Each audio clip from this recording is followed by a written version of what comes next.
కుమారమైన వదనము నీది, స్ఫటికము వలె చల్లనైన హృదయము నీది. సుకుమారమైన వదనము నీది, స్ఫటికము వలె చల్లనైన హృదయము నీది.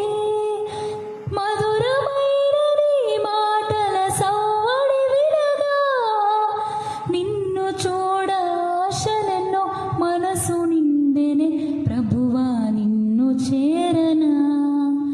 మధురమైన నీ మాటల సవ్వడి వినగా, నిన్ను చేర ఆశలెన్నో మనసు నిండెనే ప్రభువా నిన్ను చేరనా. షారోను వనములో పూసిన పుష్పమై, లోయలలో పుట్టిన వల్లి పద్మమునై. షారోను వనములో పూసిన పుష్పమై,